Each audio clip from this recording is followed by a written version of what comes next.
Meeting of the Transportation and Public Safety Subcommittee of Appropriations. If we could get Delegate Sickle to his seat, we would. I think we have a Delegate of McQuinn is on the joining us virtually. You there, Delegate McQuinn? Yes, I'm here. Yes, President. Thank you. We hope you're feeling better. Thank you. We have one bill in transportation before us today, and I think 3 public safety bills, maybe. So we will take roll, please. Can we do that? We'll do that. You want to vote on electronic vote? Delegate McQuinn, if you can just give us a vocal confirmation. Okay. Yes, I'm present. Delegate McQuinn is present. All right, I think Thank you. We have a quorum. So, all righty, we'll move into our docket. Our first bill before us, and I'm going to turn the gavel over to. Are you going to present the bill, David? Can you present my bill? Or you want me to present it? Michael, can you present my bill, please? House Bill 1496. It's the Mass Transit, Commonwealth Mass Transit Fund bill. Okay, Michael J., please. Yes, sir. House Bill 1496 amends the code related to the Commonwealth Mass Transit Fund, which receives 23% of the Transportation Trust Fund revenues. What it does is it creates a new sub-fund named the Commuter Rail Operating Fund, which will be used to directly appropriate funds for the Virginia Railway Express. The bill would give 3.5% of the Mass Transit Fund directly to this sub-fund for the use for the Virginia Railway Express. What it does is, which is equal to approximately about how much on average the last 5 years the Virginia Railway Express has received. So, and then what it does is it decreases the percent that goes to the Commuter Rail Operating Fund and for the Commuter Rail Capitalization Fund to offset the 3.5% that's going for the to the Virginia Railway Express. It also amends the some language related to WMATA where it withholds 20% of the amount of funding that would go to WMATA contingent on until WMATA submits holds a public hearing and updates its strategic plan and updates its capital plan. And at that point, they would receive all of the funding they're entitled to under the code. In addition to this, there's language that withholds 20% of the funding for the BRE until they submit a detailed budget to the CTV each year. Okay, thank you, Michael. Jennifer, would you like to speak to this bill? Mr. Brule, Director of Department of Rail Mass Transit. Good afternoon, Mr. Chair, members of the committee. Jennifer DeBrule, I'm the Director of the Department of Rail and Public Transportation. This is an administration proposal. It would direct 3.5% of the Commonwealth Mass Transit Fund to support the operations and capital needs of the Virginia Railway Express, and that's an amount that's roughly equates their historical average out of the fund. So there's no fiscal impact to any of the other transit systems in the state that are receiving funds out of the Commonwealth Mass Transit Fund or VRE. Okay, thank you. Mr. Brule, would you please stand by and ask questions? Delegate Marshall. Yes, ma'am. So I'm new to this. So the 22% of the fund, the money comes from where?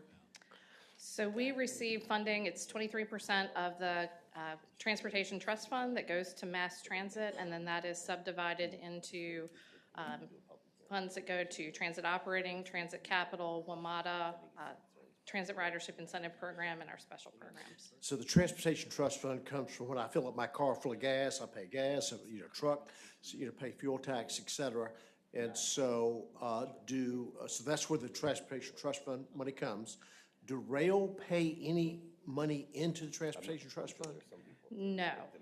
This is just, this doesn't change any of how that Transportation Trust Fund is distributed, but there's funds that come out of the Transportation Trust Fund that go to airports, port, rail, transit, so it does support a multimodal transportation system. So the Transportation Trust Fund, doesn't get any money from the rail. So if you're riding on the rail, you don't have a ticket tax or anything like that that pays money into that fund. No, sir. Okay, thank you.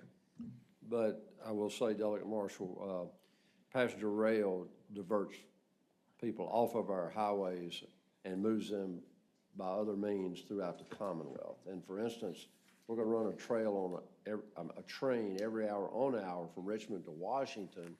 And I don't know that we could continue to expand 95 to include the increased number of needs in movements. So the train's moving people that we're not having to build the highways for cars to use. So Well, I understand. There's benefit in value. Well, I understand that, Mr. Chair, Yes. but my issue is, if I go to the buffet and order peas, I want peas. I didn't want to, I think this is a fairness issue. We don't have enough money in the, to repair roads, repair bridges and whatnot, because we're taking money from over here and put, that's not even, that has anything to do with the other. So anyway, that's my 2 cents. Well, I understand. So, okay, any other questions on this bill? Mr. Chair, Yes, ma'am, Delegate McQuinn.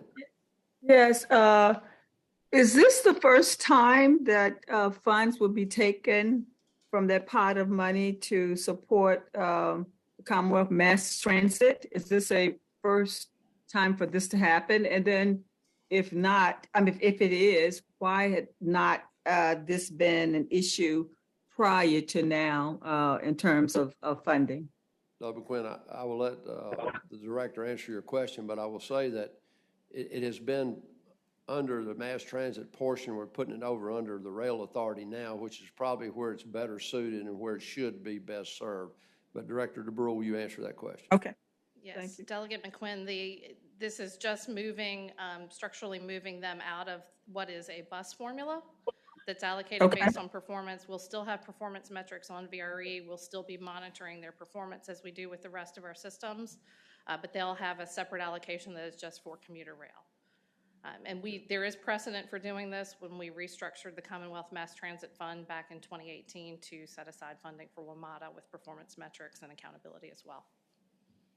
Thank you, Okay. Director DeBrule, and thank you, Delegate McQuinn. Thank you, Mr. Any Chair. other questions pertaining to this piece of legislation? If not, the committee acts by motion. I move that we approve this. We have a motion to report and a second. Report. Everyone vote on electronic voting board. You included, Delegate Marshall. I didn't understand the P's though. Well, neither did I, but it's from Danville, so, Delegate McQuinn? they roll a little differently down there. Yay. Delegate McQuinn votes A. Yay. Okay, the bill reports is 7-0. Thank you. Next bill before us, it will be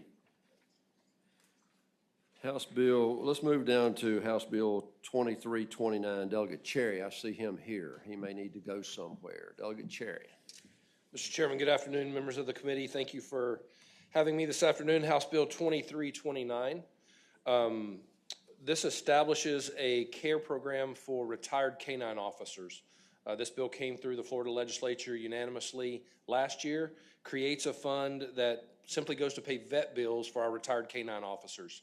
The uniqueness of this fund is we do have a budget amendment in for this, but even if we don't get the budget amendment through and we don't get the funding, this creates a public-private partnership. It's really a repository for nonprofits that already exist to be able to bring their funds together in one place and to work for the entire Commonwealth for all the retired canine officers that we have.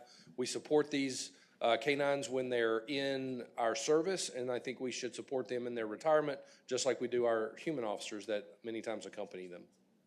Okay, thank you, Delegate Cherry. Are there any questions of Delegate Cherry pertaining to his legislation? So, yes, sir. Just a Delegate Sickles. procedural question. So since we've heard the budget amendments, if we approve it here, we're approving the spending. Correct. Right. That's correct. And so we're probably not going to approve it here. Okay. Yeah, I think, Delegate Cherry, what we're going to do here is gently lay this bill on the table and wait on a budget amendment. And there's some mixed emotions on this, I'll be honest with you. I'd heard it had caught a fever. Yeah, some people think that probably the department should administer this. This is something, if we start, where does it end? And it's ongoing, but that's not to say that your budget amendment will not be considered for this piece of legislation. Yes, Mr. Chairman, thank you. So at this time, I will entertain a motion. Whoa, substitute motion. Thank you. I have a second for that. Okay, we have a motion and a second to gently lay the bill on the table. Everyone in favor, vote on electronic voting board.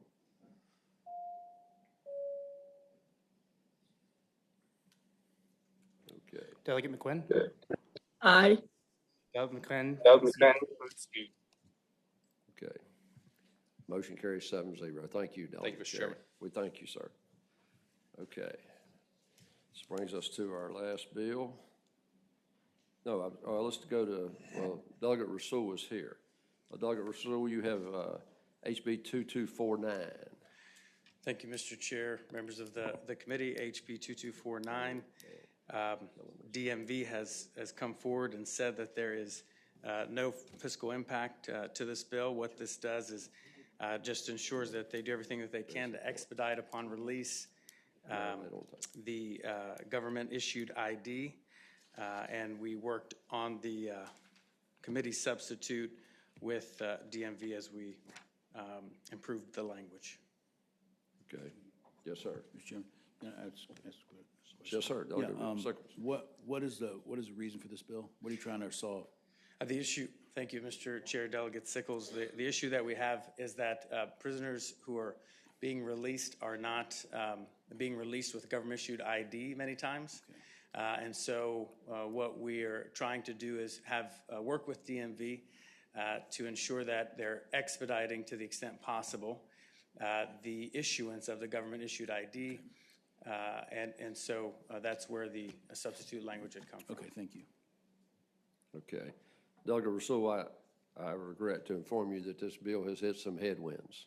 Okay. And we're going to have to, I'm going to move that we gently lay your bill on the table. There's some concerns with some issues in the bill that's come to our attention this afternoon. So I'm going to move, we lay the bill gently on the table. I have a second? Do we have a second? Okay. Everyone vote on electronic voting board.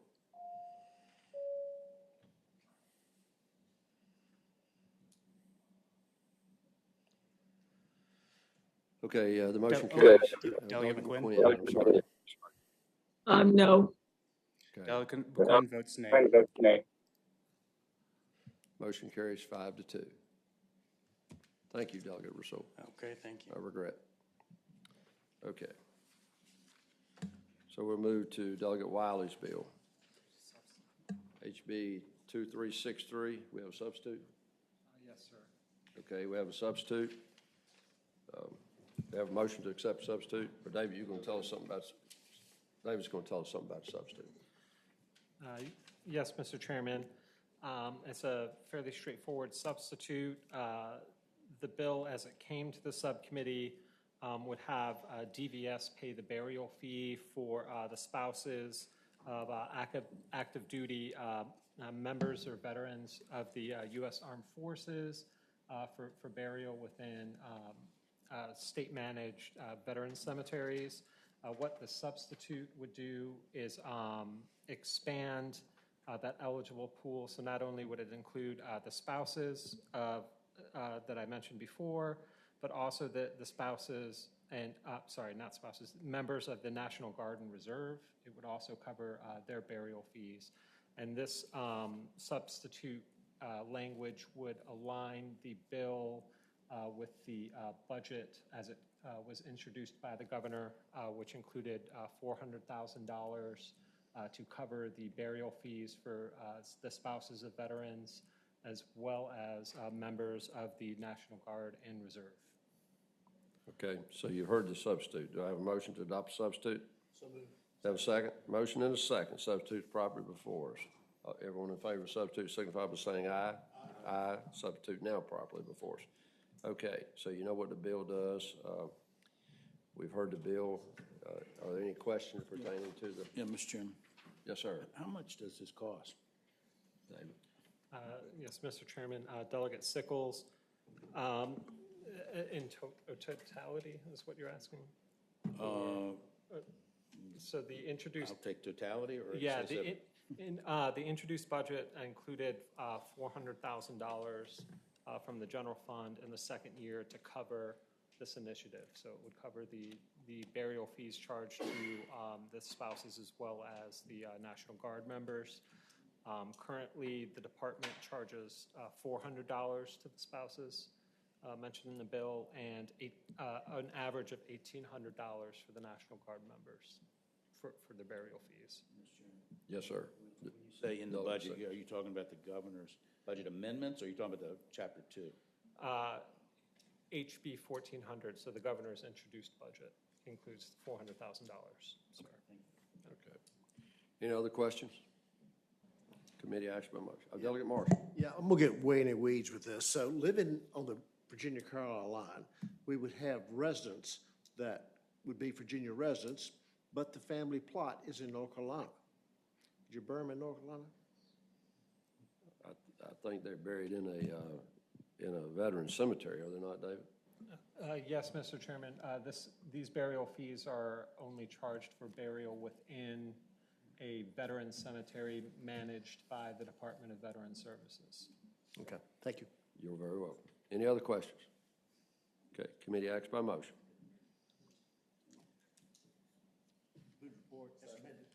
Report with substitute as amended. All right, second? We have a second. Have a motion and a second. All in favor, vote on electronic voting board.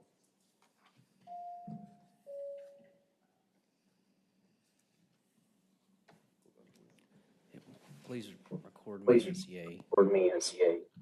Moorfield. Delegate Moorfield McQuinn? is a yea. Yay. Delegate McQuinn votes yea.